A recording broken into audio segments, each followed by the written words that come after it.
Kui meessoost Eesti kodanik saab 17-aastaseks, tekib tal kaitseväe kohustus ja välistavate asjaolude puudumisel peavad nad läbima ajateenistuse.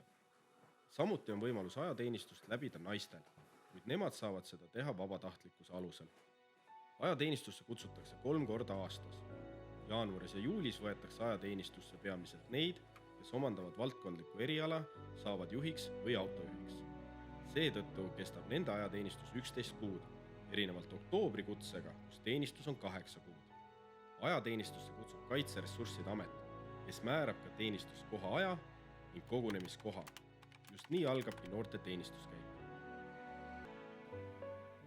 Miks ma tulin ajateenistusse? On sellepärast, et mind väga huvitab selline militaarmaailm, selline distsipliin ja kord ja muidugi ka ma tahan Eesti riiki kaitsta ja ma usun, et kõigil naistel võiks olla see võimalus kaitsta riiki.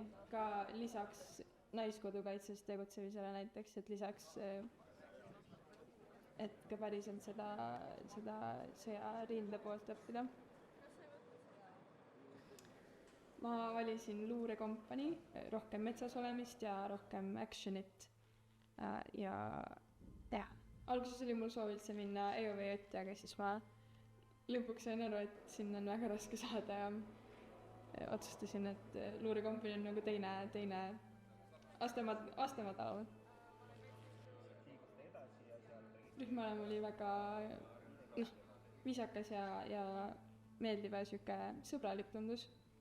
Ma arvan, et peab hästi läbi saama ja siis on kõik hästi. Seal oli ikka väga palju rohkem asju, kui Kaitseliidus me oleme saanud.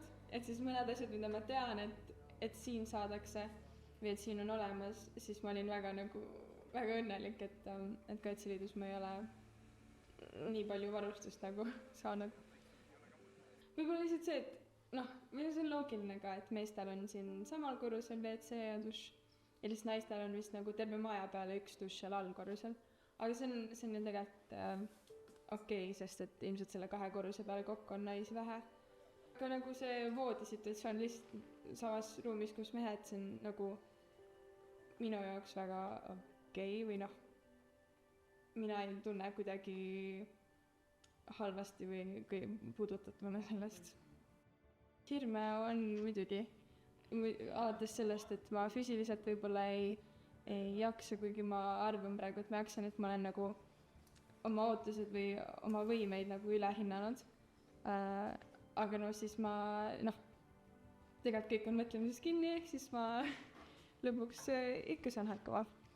Ja siis on ka see, et võib-olla ülematega suhtlemine, et see on natukene juba siin täna, et täna nad ei oota meilt mitte midagi veel. Et me oleks mingi lubagi pöörduda ja kõik selline ametlik värk, aga tahaks juba seda teha, et ma tunnen imelikult, et ma ei tee seda ja siis ma tean, et nädala pärast ma pean seda tegema juba ja siis see natuke hirmutab, et siuke ametlik suhtlus. See jooksmine on tegelikult küll üks asi, või see varajane ärkamine just ja kiiresti valmis panemine, see on ka hirmutav ikkagi tegelikult. Et ma ei tea, kuidas ma selle ajaga toime tulen. Aga kui kõik teised ka liigutavad kiiresti, siis see tuleb juba siuksel kambavaimuga. Ja eks elu läheb ikka edasi et tuleb vooluga kaasa minna ja ma olen valmis.